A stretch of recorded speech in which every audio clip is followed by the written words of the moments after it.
한 절씩 교독하겠습니다. 제가 12절을 읽습니다. 몸은 하나인데 많은 지체가 있고 몸의 지체가 많으나 한 몸임과 같이 그리스도도 그러하니라.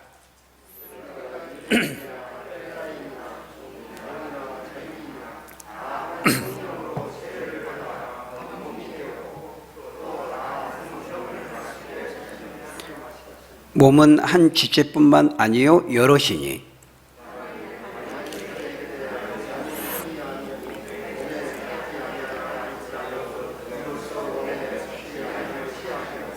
또 귀가 이르되 나는 눈이 아니니 몸에 붙지 아니하였다 할지라도 이로써 몸에 붙지 아니한 것이 아니니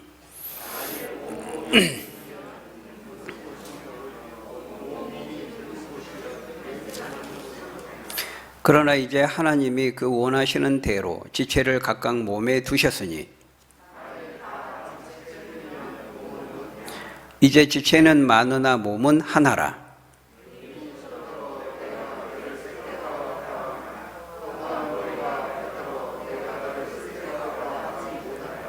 그뿐 아니라 더 약하게 보이는 몸의 지체가 도리어 요긴하고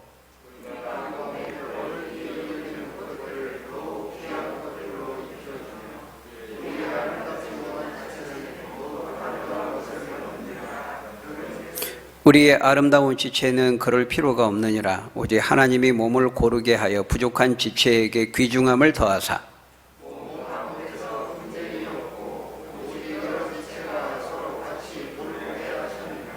만일 한 지체가 고통을 받으면 모든 지체가 함께 고통을 받고 한 지체가 영광을 얻으면 모든 지체가 함께 즐거워하느니라.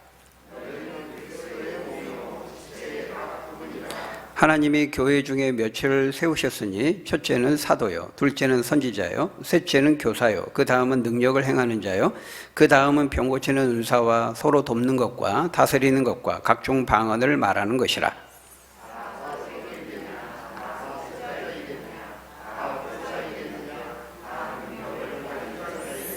다 병 고치는 은사를 가진 자이겠느냐? 다 방언을 말하는 자이겠느냐? 다 통역하는 자이겠느냐? 내가 또한 가장 좋은 길을 너희에게 보이리라. 아멘. 우리는 지금 무엇을 살펴보고 있습니까? 은사장, 고린도전서 12장의 그 은사장을 통해서 우리 은사에 대해서 살펴보고 있습니다. 여러분, 우리가 이 앞에 있는 본문 통해서 우리가 살펴보았던 우리 지난 시간에 봤던 부분 우리 잠깐 한번 복습해 볼까요? 우리가 앞에 있는 이 본문을 통해서 지난주에 은사와 관련된 4가지 교훈을 살펴보았습니다. 생각나시죠? 뭐였습니까? 첫 번째가 하나님은 은사를 주시되 모든 믿는 신자에게 다 주신다라는 것이었습니다. 두 번째는 그 은사를 주시는 분이 누구라는 거예요? 그 은사의 수여자가 성령이시다. 성령이 주권적인 뜻 가운데 주신다라는 것이었어요. 은사는 누가 주시는가? 삼위 하나님이 주신다. 이 말도 맞지만 더 정확하게 말하면은 그 삼위 가운데 성령께서 주신다. 이게 정확한 표현입니다. 각자 모든 일에 창조에도 삼위 하나님이 관여하고 구원에도 삼위 하나님이 관여 다 하지만 역할들을 좀 더 세분화해서 또 주도적으로 하시는 사역의 관점에서 말할 때 은사는 성령이 주시는 것이다. 이렇게 말하면 정확한 겁니다. 그러니까 성령이 우리 안에 들어오셔서 우리를 거듭나게 하시는 일도 하시고 거듭난 신자에게 은사를 주셔서 하나님의 일을 하고 또 거듭난 신자답게 살게 하신다라는 것이었죠. 그 다음에 이제 세 번째는 은사는 하나가 아니고 획일적이지 않고 여러 가지이고 다양하다 그랬습니다. 그리고 이제 마지막 네 번째는 그 은사를 주신 목적이죠. 다른 사람을 유익하게 하고 교회 공동체를 섬기며 세우게 하시기 위해서 은사를 주신 것이다. 살펴보았습니다. 오늘 본문은 그 4가지 교훈을 우리 몸의 지체를 비유로 해서 정확하게 그것을 우리에게 설명해 주고 있어요. 우리 몸을 비유로 해서. 여러분, 왜 비유로 이렇게 말씀하죠? 비유로 설명을 하면 훨씬 더 쉽게 이해가 되기 때문입니다. 그래서 사도 바울은 오늘 본문에서 그리스도의 교회를 우리 사람의 몸으로 비유해서 설명하고 있어요. 우리가 읽었던 그 12절 말씀에 보니까요, 몸은 하나인데 많은 지체가 있고, 또 반대로 몸의 지체가 많지만 한 몸임과 같이 그리스도도 그러하니라. 그리스도도 그러하다는 거예요. 그리스도를 중심으로 세워진 교회도 그러하다라는 것입니다. 여러분, 우리 한번 몸을 보십시오. 우리 이 몸은 한 몸이지만은 우리 몸에 손과 팔과 눈과 귀와 입과 코와 다리와 많은 지체들을 가지고 있습니다. 동시에 이렇게 많은 지체들이 있지만 이 지체들이 자기 마음대로 따로따로 놀지 않고 이 몸에, 우리의 몸에 붙어 있는 것이죠. 그런 것처럼 교회도 그러하다. 교회도 마찬가지다. 교회 공동체 역시 우리의 이 몸과 지체들의 관계처럼 다양성과 통일성을 가지고 있다는 거예요. 바로 그 교회의 통일성과 이 다양성을 통해서 이 사도는 은사의 통일성, 은사의 다양성을 지금 설명하고 있는 것입니다. 다시 말하면 교회 공동체는 어떻습니까? 하나님께서 주신 그 여러 다양한 은사를 가진 그 신자들의 유기적인 섬김, 유기적인 사역을 통해서 교회 공동체가 세워지게 하셨다는 거예요. 또한 동시에 교회 안에 있는 신자들이 여러 다양한 은사를 가지고 있지만 그 다양한 은사들이 막 중구난방식으로 제멋대로가 아니라는 거예요. 무질서하게, 혼잡하게 그렇게 하지 않고 통일성을 가지고 교회라고 하는 하나의 그 몸을 건강하게 세우는 그런 역할들을 한다는 거예요. 그래서 오늘 본문을 보면은 그게 12절에서 말씀하는 것처럼 한 번은 다양성을 말씀하고 또 한 번은 통일성을 말씀합니다. 다양성을 말씀했다가 통일성을 말씀하고 통일성을 말씀했다가 다시 다양성을 말씀하는 그런 구조와 방식으로 지금 내용을 전개하고 있는 것을 볼 수 있어요. 그건 뭐냐?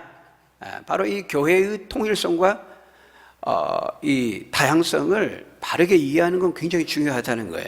은사의 다양성과 통일성을 온전히 이해하는 것은 그만큼 중요하다는 것을 보여주는 것입니다. 그래서 12절에서 통일성과 다양성을 개론적으로 말한 다음에 이제 13절부터 이제 통일성에 대해서 또 다양성에 대해서 계속해서 설명을 해가고 있는 거예요. 여러분 13절을 보십시오. 먼저 무엇을 말합니까? 우리의 하나됨, 이 교회의 통일성과 은사의 통일성에 대해서 말씀하죠. 그러니까 우리를 하나 되게 하고 주님의 한 몸된 지체가 되게 하시는 그 근거가 무엇인지를 말씀하고 있는 거예요. 은사의 그 통일성의 근거를 말씀하는데 우리를 하나 되게 하고 이 통일성을 가져오는 그 근거가 뭐라는 거예요? 성령이시라는 거예요. 성령. 여러분 에베소서 4장 3절에 보면 그렇게 말씀합니다. 평안에 매는 줄로 성령이 하나 되게 하신 것을 힘써 지키라 이렇게 말합니다. 우리를 하나 되게 하시는 분은 성령이시라는 거예요. 우리가 하나됨을 창조하는 건 아니에요. 우리는 그럴 능력이 없어요.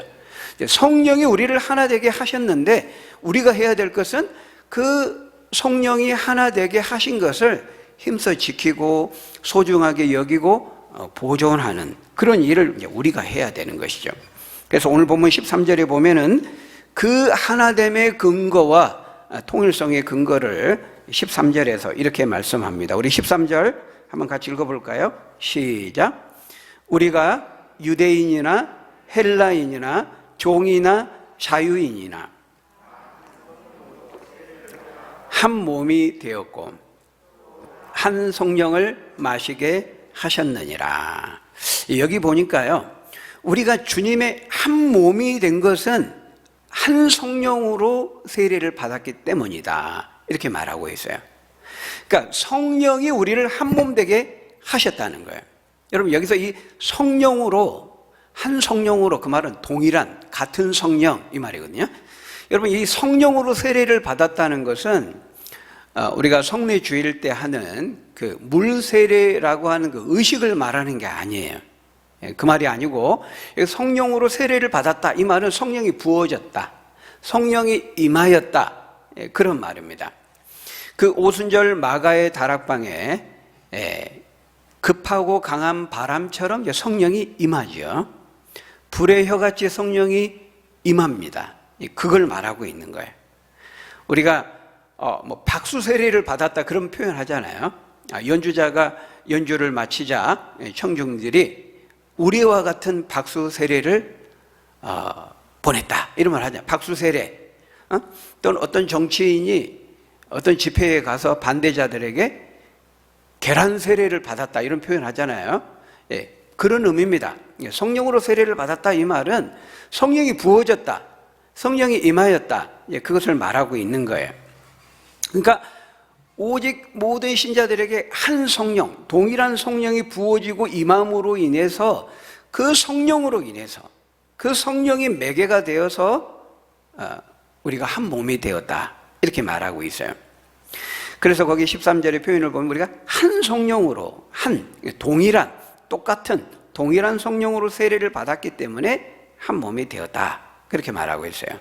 그러니까 이 말씀은요, 사실은 그 앞에 있는 3절, 우리가 보았던 그 3절에서 하신 말씀과 사실은 같은 겁니다. 성령으로 아니하고는 누구든지 주라고 할 수 없다 그랬잖아요. 바로 그것을 말하고 있는 거예요. 성령이 아니고서는 누구든지 예수를 믿을 수 없고 주라고 할 수 없다, 그것을 말하고 있는 것입니다. 그러니까 누가 예수를 주라고 고백했다면, 믿었다면 그 사람의 성령이 임하였다는 겁니다. 성령이 부어졌다는 거예요. 성령이 계시다는 거예요. 다시 말하면 그 사람이 믿고 고백했다는 것은 그 사람이 성령 세례를 받았다는 것을 증거한다는 것입니다. 그러므로 성령 세례는 예수 믿고 회심하는 모든 신자가 소유하는 보편적인 경험인 거예요. 지금 보면 그렇게 말하고 있어요. 여러분, 성령 세례는 어떤 성령 세례를 받은 사람이 있고 안 받는 신자가 있고 그럴 수 없어요. 성령 세례는 어떤 특별한 사람들의 전유물이 아니라는 거예요. 누구는 받고 누구는 안 받고, 그럴 수 없습니다. 신자라면은 그리스도의 영이 아니면 그리스도를 주라고 할 수 없습니다. 모든 신자 속에는 그리스도의 영, 성령이 계시는 것이고, 성령이 임하시는 것이고, 성령이 부어지는 거예요. 그래서 우리가 한 몸이 되었다는 거죠. 그래서 지난 시간에도 제가 잠깐 말씀드렸습니다마는 우리 오순절 교단이나 순복음교회에서 주장하는 것처럼 제1축복, 2축복이 있어서 1축복은 예수 믿을 때 성령의 내주를 경험하는 것을 1축복이고, 이제 2축복은 그 이후에 어느 시점에서 특별하게 성령 세례를 받고 또 그 증거로서 방언의 은사를 받는다. 그거는 전혀 성경적으로 맞지 않는 말입니다. 성경 어디에도 그렇게 말씀하지 않아요. 그렇게 되면은 성령 세례를 받은 사람이 있고 안 받는 신자가 있다는 말이 되잖아요. 오늘 본문은 그렇게 말씀하지 않습니다. 여기 보니까 누구든지 유대인이나 헬라인이나 종이나 자유인이나 남자나 여자나 다 동일하게 같은 성령이 부어짐으로써 동일한 성령으로 세례를 받아서 한 몸이 되었다. 여기 한 성령, 동일한 성령, 다른 부분에서는 같은 성령, 전부 다 통일성, 하나됨, 그것을 가리키는 말이죠. 그래서 모든 신자에게, 그 사람이 신자라면 성령이 다 임하고 부어지는 것입니다. 모든 신자는 동일하게 다 성령 세례를 받는다는 거예요. 그러니까 처음에 예수 믿고 거듭날 때는 그냥 성령이 그냥 들어와만 계시는 거고 내주하시는 것이고, 그 이후에 어느 시점에서 특별하게 성령이 물처럼 막 부어지는 성령 세례를 받는다, 그렇게 말하고, 그렇지 않다는 겁니다. 처음에 우리 안에 들어와서 내주하시는 그것을 성경은 여러 가지로 표현을 달리할 뿐이에요. 같은 것을 표현을 달리할 뿐입니다. 성령이 임하였다고도 말하고, 성령이 내려오셨다고도 말하고, 성령이 부어졌다고도 말하고, 그게 성령 세례예요. 성령의 내주가 있고 나중에 특별하게 더 특별한 성령의 부어짐, 성령 세례가 있고, 그렇지가 않고 우리가 처음 거듭나고 우리 안에 성령이 임할 때, 부어질 때, 그 성령의 내주가 곧 성령의 세례인 것입니다. 그래서 모든 신자는 동일한 한 성령으로 세례를 받기 때문에 그 성령 세례로 인해서 우리가 한 몸, 주님의 한 몸을 이루게 된다는 거예요.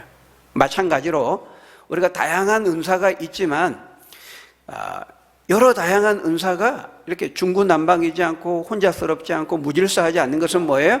그 여러 다양한 은사를 동일한 한 성령이 주시기 때문이라는 거예요. 출처가 동일한 성령이시라는 것이죠. 거기에 우리의 하나됨이 있다는 것입니다. 통일성, 성령이 우리를 하나 되게 하신다. 성령 세례를 통해서 하나 되게 하신다라는 것이고요. 이제 거기 14절에 보면은 이번에 이제 반대로 교회 공동체의 이제 다양성을 통해서 은사의 다양성에 대해서 말씀하고 있어요. 우리가 한 몸을 이루고 있지만은 다양한 지체를 가지고 있는 것처럼 은사도 그렇다는 것입니다. 은사 14절에서 우리 17절 한번 같이 읽어볼까요? 14절에서 17절 한번 같이 읽어봅니다. 시작. 몸은 한 지체뿐만 아니요 여럿이니 만일 발이 이르되 나는 손이 아니니 몸에 붙지 아니하였다 할지라도 이로써 몸에 붙지 아니한 것이 아니요 또 귀가 이르되 나는 눈이 아니니 몸에 붙지 아니하였다 할지라도 이로써 몸에 붙지 않은 것이 아니니 만일 온 몸이 눈이면 온 몸이 듣는 곳이면 냄새 맡는 곳은 어디냐. 네. 우리 몸에는 다양한 지체가 있잖아요. 그죠? 손, 팔, 눈, 귀, 다리 이런 걸 다 우리가 지체라고 말합니다. 가지 지자, 몸에서 나온 그런 가지다 이런 거죠. 지체다. 근데 이 지체들은요 전부 달라요. 눈도 코도 입도 그 위치와 모양이 다르고 하는 역할과 기능도 전부 달라요. 그런 것처럼 교회도 그렇다는 거예요. 은사도 그렇다는 거예요. 여러분 옆에 앉아있는 분들을 보세요. 우리가 얼마나 다릅니까? 그죠? 다른 점을 찾기 그러면 굉장히 많아요. 얼굴 생김새도 다르고 자라온 성장 배경도 다르고 고향도 다르고 전공도 다르고 취미도 다르고 좋아하고 싫어하는 기호도 달라서 어떤 분들은 회를 못 먹더라고요. 어떤 사람들은 없어서 못 먹습니다. 어떤 사람은 막 복숭아를 알레르기 있다고 못 먹더라고요. 근데 저는 없어서 못 먹거든요. 아내는 알레르기가 있어가지고 굉장히 곤란해요. 복숭아 먹기가 쉽지가 않습니다. 이게 달라요. 사람들이 다른 점을 찾으면 굉장히 많습니다.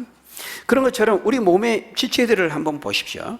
눈과 코와 입과 귀와 이 위치와 모양과 기능들이 전부 다 다르다는 거예요. 근데 여러분 우리 몸의 지체들이 다르다고 해서 우리 몸의 지체들끼리 서로 싸웁니까?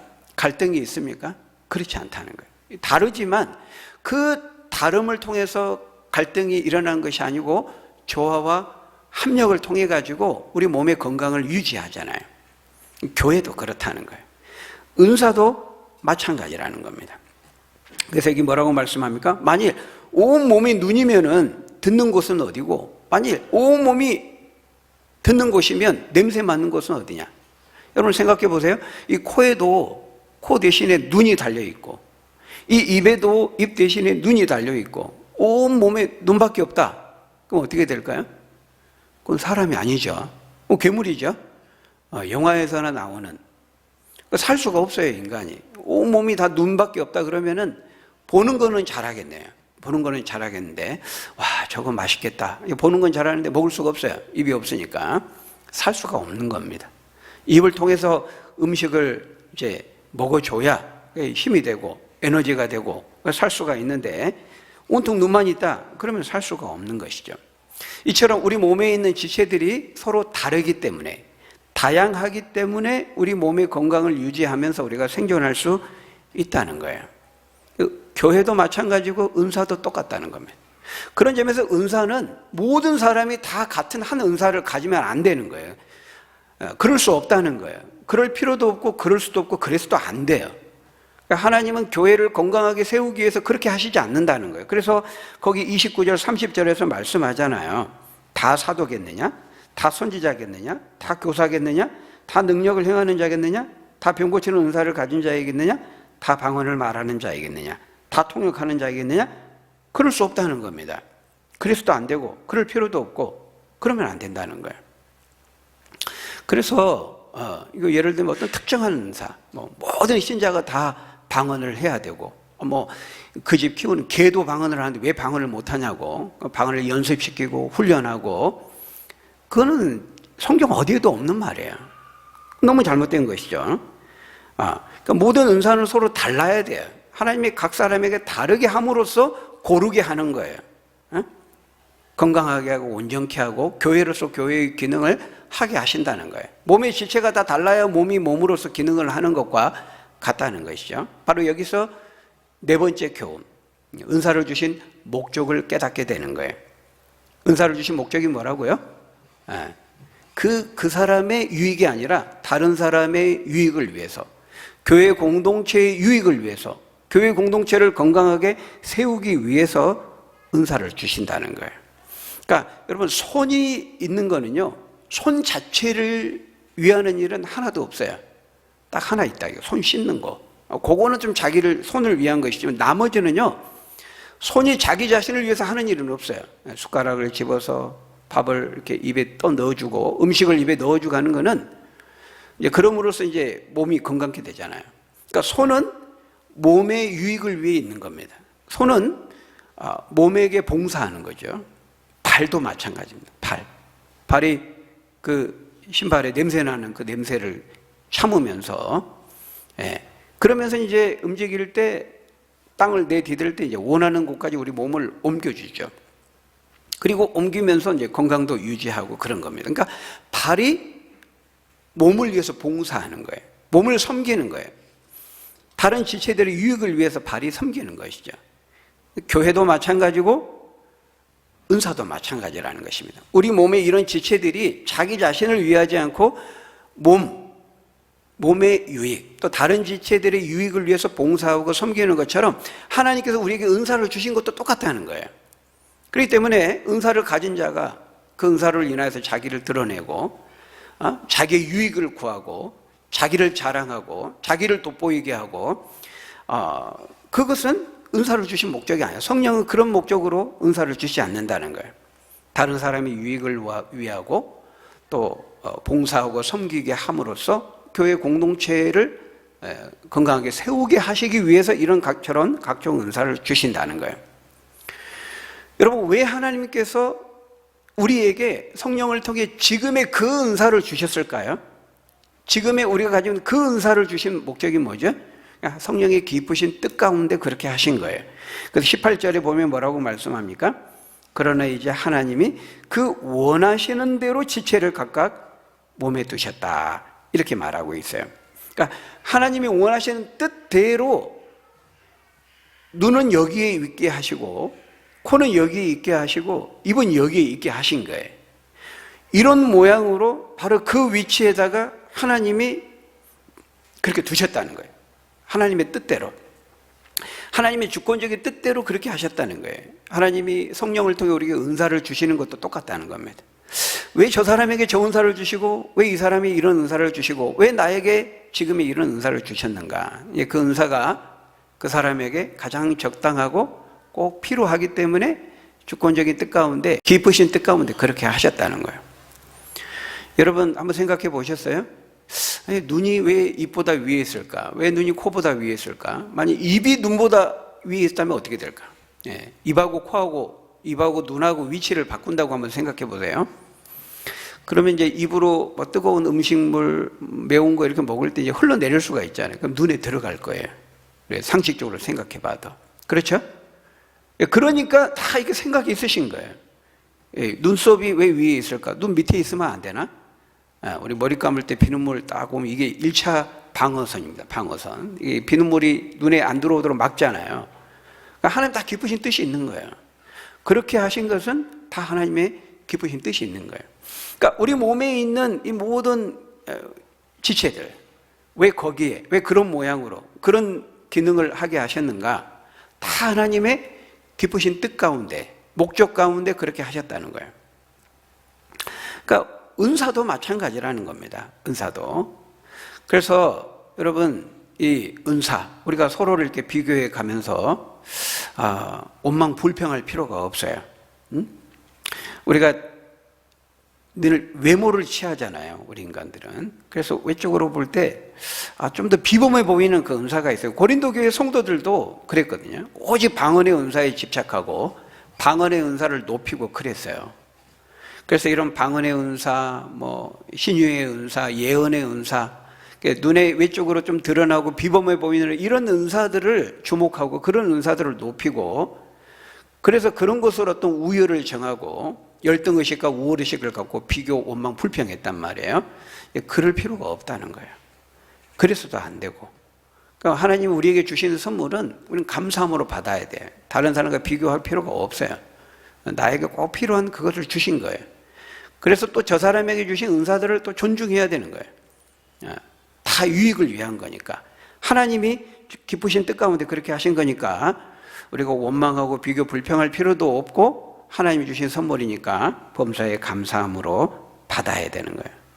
여러분, 우리 몸의 이 기능 중에 쓸모없는 지체는 하나도 없어요. 굉장히 그렇게 하찮게 보이는 이런 손톱. 여러분, 손톱 없어 보세요. 굉장히 아프고 불편하죠? 이런 땅구멍, 이런 털, 지문, 이런 게요, 하찮아 보이지만 다 필요한 겁니다. 다 쓰임새가 있고, 목적이 있으니까 하나님 우리 몸에 거기에 그 자리에 그런 모양으로 있게 하셨다는 거예요. 여러분, 교회 안에 있는 지체들도 마찬가지입니다. 또 교회 안에 성도들이 가지고 있는 은사도 마찬가지입니다. 다 존중해야 된다는 거예요. 너무 귀하다는 거예요. 한 사람 한 사람 쓸데없고 중요하지 않는 지체 또 은사를 가진 사람이 없다는 거예요. 다 중요하고 소중하다는 거예요. 뭐라고 말씀합니까?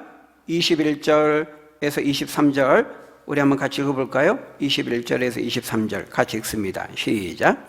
눈이 손더러 내가 너를 쓸데가 없다 하거나 또한 머리가 발더러 내가 너를 쓸데가 없다 하지 못하리라.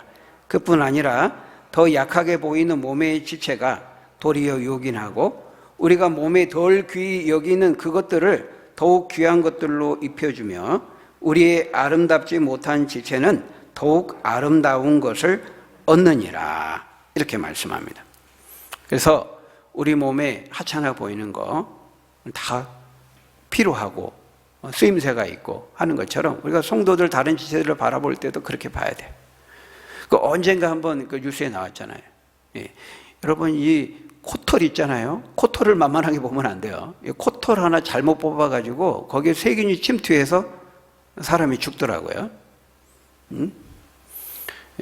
코털을 함부로 뽑지 마시기 바랍니다. 소중히 다뤄주세요. 여러분, 코털 하나도 하나님이 이게 굉장히 중요한 역할을 하게 하신 거예요. 우리 지체들 한 사람 한 사람이 또 그 은사를 가지고 교회를 같이 섬길 때 우리가 그 은사를 소중히 여기고 인정해주고 존중해주고 귀하게 여겨야 된다. 그것을 우리에게 말씀하는 거예요. 그러니까 사람의 눈으로 볼 때에나 이게 중요한 은사, 안 중요한 은사가 있는 것처럼 보이지 하찮은 은사, 중요한 은사 그런 구별이 없는 거예요. 다 중요한 것이죠. 거기 방금 읽었던 22절에 보니까 더 약하게 보이는 몸의 지체가 더 요긴하다 이렇게 말하고 있어요. 여러분, 왜 약하게 보이는 게 더 귀할까요? 왜 더 소중할까요? 왜냐하면 하나님은 약한 자를 들어서 강한 자를 부끄럽게 하시기 때문입니다. 하나님은 오히려 약한 자를 들어서 사용하세요. 그럴 때 하나님의 크심과 강함이 더 잘 부각되고 더 잘 드러나기 때문이에요. 그래서 우리가 성경을 보면 참 재미있게도요, 자신만만한 사람들을 하나님 별로 사용하지 않아요. 세상적으로 볼 때 막 능력이 있는 사람들 하나님 별로 쓰지 않습니다. 나는 할 수 있어. 자신감이 충만하고 자기 확신에 차 있는 사람들, 자기 안에 있는 무언가를 믿고 의지하는 사람들은 이상하게도 하나님 잘 안 쓰세요. 세상은 그런 사람들을 쓰잖아요. 인재라 그러고. 근데 성경의 방식은 그렇지가 않아요. 하나님은 교만한 자를 들어 쓰시는 법이 없습니다. 하나님이 저 사람을 꼭 들어 써야 되겠다. 그러면은 교만할 때는 절대 안 써요. 아주 혹독한 훈련을 치르고 낮아지게 만든 다음에 그때 쓰세요. 여러분, 성경을 자세히 보세요. 진짜 다 똑같아요. 여러분, 모세 있잖아요. 모세를 언제 쓰셨습니까? 애굽의 왕자로 있을 때 자신만만할 때는 안 썼어요. 그 살인자로 누명을 쓰고 도망자의 삶을 살 때, 미디안의 광야에 묻혀서 숨어서 의기소침해서 평범하게 양을 치고 있을 때 하나님이 그때 모세를 가시떨기 불꽃으로 부르시죠. 그리고 가서 내 백성을 구원하라, 사명을 주시고 모세를 사용하시는 것을 볼 수가 있습니다. 여러분, 다윗도 마찬가지입니다. 다윗도 그 아둘람 굴에 그 비천하게 버림받은 자들, 세상에서 절망하는 자들 약 400명이 모여있는 곳, 그 아둘람 굴에 숨어 살았잖아요. 나중에는 적국의 땅인 블레셋 땅까지 가가지고 막 침 흘리고 미친 채 하면서 목숨을 구걸하지 않으면 안 되는 그 비천한 상황까지 떨어지게 만드십니다. 그런 다음에 그를 다시 세워서 왕이 되게 하시는 것을 볼 수 있어요. 여러분, 베드로도 보세요. 베드로도 주님 걱정하지 마세요, 제가 지켜드리겠습니다. 저는 다른 애들이랑 달라요. 저는 특별해요. 막 이심 좋게 호언장담했잖아요. 큰 소리 쳤잖아요. 근데 결국 3번 부인했습니다. 너무 부끄러웠죠. 나중에 너무 예수님께 죄송하고, 낮아질 때 여수님이 부활하신 주 찾아오셔서 네가 나를 사랑하느냐 3번 물으시고, 네가 내 양을 치라, 그 사명을 맡기신 거 볼 수 있습니다. 여러분, 모두가 다 그와 같습니다. 사도 바울도 마찬가지고요. 여러분, 사도 바울이 고린도후서 12장 9절에 보면은 자신의 병을 위해서 3번 치료해달라고 하나님께 구합니다. 그때 하나님 뭐라고 말씀했어요? 내 은혜가 너에게 충분하다. 지금 그 정도면 된다. 내 은혜가 너에게 족하다. 이는 내 능력이 약한 데서 온전하여진다. 이렇게 말씀합니다. 우리가 생각할 때는 무슨 사도 바울이 막 예수님이 이루는 병도 치라고 하는데 자기 병도 못 고쳐. 그 하나님 그 상태에서 예수님 믿으라고 하면 사역이 되겠어? 우리 인간적인 생각은 그렇죠. 예수님 능력이 있어요. 근데 늘 아파서 골골해. 그러면 무슨 능력이 나타나겠냐 그러죠? 우리 생각은 그래요. 그러니까 자기 몸을 위해서 막 한번 기도하면 다 낫고 막 이래야 될 것 같은데, 바울이 3번씩이나 그 능력의 사도가 기도했는데 하나님이 안 고쳐주시는 거예요. 왜 그럴까요? 그 약하고 연약한 바울이 저렇게 몸에 질병이 있는데 예수님의 이름의 능력을 위해서 기도하고 사역하면 다른 사람들은 치료하는 거예요. 그러면 사람들이 올 때 어때요? 그때 하나님께 영광을 돌리는 겁니다. 바울의 능력이 아니고 하나님의 영광이, 하나님의 능력이라는 걸 비로소 알게 되는 거예요. 그래서 예수님도 많은 세상에 예루살렘 대학 나온 뛰어난 엘리트들이 많이 있었지만 그런 사람들을 택하지 않는 거예요. 갈릴리 나사렛, 나사렛에 무슨 선한 것이 나겠느냐, 그 시골 어부들, 그 사람들, 범인들, 못 배운 사람들, 촌부들 데려다가 능력을 입히셔가지고 하나님의 능력을 입혀 사용하는 거예요. 이게 하나님의 방법이에요. 그래서 우리가 이 약하게 보이는 지체들을 무시하고, 세상적으로 약한 사람들을 무시하고 그러면 안 돼요. 약한 지체의 그 소중함을 알아야 돼요. 그들이 더 소중하다는 거예요. 하나님은 그 공동체 안에 약한 사람들을 두셔서 우리들을 테스트해. 그 공동체가 그들을 어떻게 대하는지를 테스트한단 말이에요. 하나님 다 보신다는 거예요. 여러분, 공동체 안에 약한 자들이 누굴까요? 몸에 질병을 가진 자들일 수 있어요. 교회에 새로 나온 사람들일 수 있어요. 장기 결석자일 수 있어요. 몸이 약하고 믿음이 약하고 이런저런 삶의 문제로 고민하면서 영적인 방황을 하는 사람들일 수 있어요. 그들을 우리가 어떻게 대하느냐, 그들의 어떤 관심을 가지고 어떻게 기도하느냐, 주님은 이걸 다 유심히 보신다는 거예요. 그래서 교회 공동체 안에 우리 다 약함을 서로 이렇게 보게 하신다는 거예요. 약한 지체들을 통해서 하나님께 일을 하신다는 거죠. 그런 점에서 우리가 내가 그들을 어떻게 대하고 그들을 위해서 기도하는지 한번 돌아봐야 돼요. 우리의 냉담함을 회개해야 되는 거예요. 어떤 분들은 저에게 그렇게 물어보시는 분들이 있어요. 목사님, 오늘 어떤 성도님 안 보이던데, 교회 못 나왔던데 무슨 일이 있어요? 이렇게 물어봐요. 저는 그 질문을 받으면 되게 감사하더라고요. 어떤 지체들에 대한 그 영혼에 대한 관심이 있는 거잖아요. 주님의 그 사랑의 마음이 있는 거잖아요. 다른 지체들의 그 영혼의 안위를 염려하는 거잖아요. 주님의 마음입니다. 우리가 그런 것이 있어야 된다는 거예요. 주님은 그것을 원하세요. 그래서 25절, 26절에서 뭐라고 말씀합니까? 우리 25절, 26절 우리 같이 읽겠습니다. 25절, 26절 시작. 몸 가운데 분쟁이 없고 오직 여러 지체가 서로 같이 돌보게 하셨느니라. 만일 한 지체가 고통을 받으면 모든 지체가 함께 고통을 받고 한 지체가 영광을 얻으면 모든 지체가 함께 즐거워하느니라. 우리가 함께 고통을 겪고 우리가 함께 즐거워해야 된다는 거예요. 성도가 다른 지체가 고통을 겪으면 나도 아파하고, 다른 지체가 뭐가 잘 돼가지고 기뻐하면 함께 그 기쁨을 나누고, 우리가 이런 서로 돌아보면서 서로를 지키면서 함께 울고 함께 웃는 그런 믿음의 가족 공동체가 되기를 하나님은 원하신다는 거예요. 여러분, 우리 몸에 팔이 딱 부러지잖아요. 팔이 골절되면은 우리 뭐라고 말하죠? 제 몸이 아파요, 이렇게 말합니다. 팔이 아픈데, 우리가 감기가 걸렸어요. 기침을 하고 막 머리가 지끈지끈 아프고 막 코에서 콧물이 나고 머리가 아프고 코가 아픈데 막 코가 흘잖아요. 근데 우리 뭐라고 말해요? 몸이 아파요, 이렇게 말한단 말이에요. 그래야 된다는 거죠. 한 지체가 이렇게 아프고 힘들고 그러면은 그것을 함께 우리가 느껴야 된다는 거예요. 로마서 12장 18절에 보면은 뭐라고 말씀합니까? 즐거워하는 자들과 함께 즐거워하고 우는 자들과 함께 울라, 이렇게 말씀하고 있어요. 여러분, 우리는 주님의 한 몸의 공동체로 부름을 받았어요. 믿음의 한 권속으로, 가족으로 부름을 받았다는 거예요. 하나님께서 우리에게 은사를 주신 목적도 바로 그거예요. 거기 오늘 본문 제일 마지막 절 31절에 보면요, 사도가 그렇게 말하죠. 너희는 더욱 큰 은사를 사모하라. 내가 너희에게 가장 좋은 길을 보이겠다, 이렇게 말씀합니다. 바울이 앞으로 보여주려고 하는 그 좋은 길이 뭘까요? 가장 좋은 길이 뭘까요? 사랑입니다. 사랑. 이제 고린도서 13장에 가면은 우리가 사랑장이라고 하는데 사랑에 대해서 말하는 거예요. 다시 말하면 하나님께 우리에게 주신 이 은사를 주신 것들은 다 사랑을 목적으로 주신 거라는 거예요. 다른 사람의 유익을 위하고, 다른 사람을 사랑하고 섬기고 봉사해서 사랑의 공동체를 세우도록 하기 위해서 은사를 주셨다는 거예요. 우리 다음 시간부터 이제 이 부분을 이제 보게 될 거예요. 여러분, 말씀을 마치겠습니다. 우리는 균형을 잃지 말아야 됩니다. 공동체성, 하나됨, 통일성, 동시에 다양성, 함께 인정해야 돼요.